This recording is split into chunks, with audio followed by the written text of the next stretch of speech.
Prepares, so I have literally been exclusive to Minecraft for the last month and a half. Right. All Minecraft all the time. I'm in a little movie called Minecraft. I don't want to brag, but it's kind of a big deal. Oh, man. Just Steven it up in the Minecraft universe, getting back into it. Because I did play years ago, because my kids were super duper into it, and I wanted to speak their language. So I studied hard, and I learned, and I was getting really into it, building houses and tunneling around. And now I'm getting back into it. Rachel Zegler is unraveling. And this time, it's painfully visible to the world. After spending over a year fiercely defending Disney's live-action Snow White, Rachel is now watching her dream project collapse right before her eyes. The movie she once stood up for has flopped spectacularly at the box office, and in a brutal twist of irony, it's being overshadowed by a film based on blocky video game characters. Whispers from inside Hollywood say Rachel's anxiety has reached such a breaking point that she's allegedly seeking therapy to cope. The relentless waves of online hate, the brutal memes, the late-night show punchlines, it's all crashing down on her fast. But instead of confronting the chaos, Rachel seems to be lashing out in every direction but inward. Shockingly, sources claim she's blaming the Minecraft movie for Snow White's downfall. Yes, you heard that right. Not the confusing tone, not the cringeworthy press tour, and certainly not her own controversial comments. No, in Rachel's view, it's somehow the fault of a movie about pixelated blocks outshining a $200 million Disney epic. And the numbers are devastating. Minecraft smashed $700 million globally in just under 3 weeks. Snow White, barely clawing past $200 million after 3 painful months. One of Disney's most treasured legacies, buried under pixel graphics and pickaxes. It's more than a box office flop, it's turning into a full-blown personal breakdown. This isn't Rachel's first public unraveling either. A resurfaced video from the early announcement days shows her fighting back tears, visibly overwhelmed by the backlash before a single trailer had even dropped. At the time, many sympathized with her, believing she was an innocent starlet caught in the crossfire of toxic fandoms. But now, after months of arrogant interviews, awkward slip-ups, and tone-deaf comments about the original Snow White, even her once loyal supporters are backing away. People were ready to defend Rachel through some criticism. They weren't ready for her to go full deflection mode. Instead of acknowledging mistakes, she called out trolls, implied the filming environment was toxic, and even threw subtle jabs at her co-stars, all without once owning up to her role in the mess. Meanwhile, Disney is quietly panicking. Reports say the studio has frozen all live-action remakes in development. Tangled, which had been deep into early production, is now under review. Hollywood speak for might get canned. What started as a star's personal PR disaster is now threatening an entire Disney strategy. Years in the making. To Rachel spiral isn't just about bad press anymore.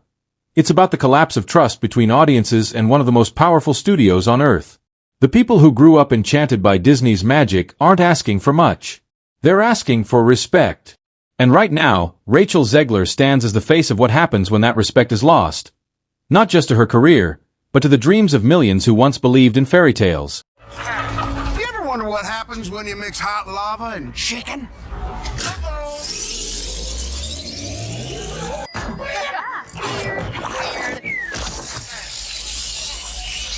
Minecraft in the United States in one weekend made more money than Snow White has made globally after 3 weekends. While Rachel Zegler was caught in a whirlwind of blame and spiraling PR disasters, someone else was handling the chaos with pure grace, until he didn't have to. Jack Black, Hollywood veteran and beloved comedy king, just dropped what might be the coldest, smoothest reality check of the year, and he did it without saying Rachel's name once. Jack has been in this business long enough to know how to weather a storm without breaking character. When interviewers asked about his role in the Minecraft movie, the same movie obliterating Snow White at the box office, Jack didn't gloat. He didn't throw shade.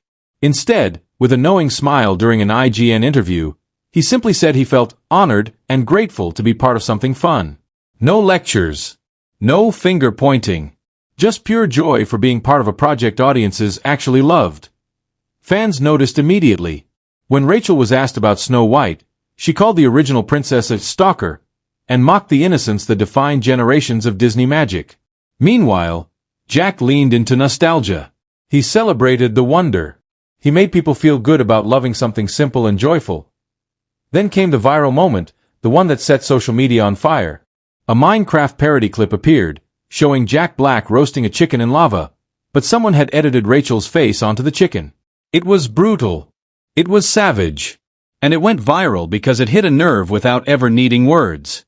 In that one savage meme, Jack Black unintentionally became a symbol of everything fans were craving: lighthearted fun, no drama, and respect for the stories they grew up with. While Rachel's press tour stumbled from one empty theater to another, flowers on seats where fans should have been, Jack Black was exploding across Reddit fan pages and YouTube edits.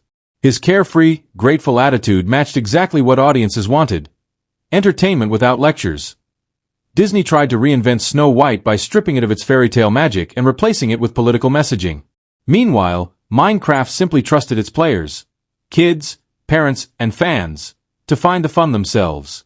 And they showed up. In droves. Make matters worse for Disney, South Park didn't hold back either. Their savage takedown of corporate message-driven storytelling, featuring the now infamous Kathleen Kennedy skit, hit so hard because it said what so many had been thinking for years: stop preaching. Start entertaining. Jack Black, without even trying, became the embodiment of that sentiment. He didn't insult the audience. He didn't act like they needed to be educated. He made them feel seen, appreciated, and excited. Meanwhile, Rachel, now faced with sinking numbers, co-stars speaking out, and Disney radio silence, began scrambling to patch her image. Small admissions of fault trickled into interviews. Tiny glimpses of regret replaced the defensiveness. But the damage was already done. Snow White's downfall wasn't just a bad box office story, it became a cultural moment. Even Gal Gadot, who played the evil queen, recently hinted at behind-the-scenes drama, describing the set as lacking companionship, and saying she might tell her side of the story someday. That's Hollywood code for, it was messy, and not in the fun way. Rachel's old social media scandals started bubbling up too, like the time she mocked Trump supporters, adding fuel to an already raging fire. And in the end, audiences didn't walk away from Snow White because they feared change. They walked away because they felt disrespected. And while Rachel's apologies trickle out now, it's Jack Black's effortless, joyful celebration of fandom that lingers in people's hearts. Sometimes, saving a legacy isn't about fighting harder, it's about remembering why people loved the magic in the first place.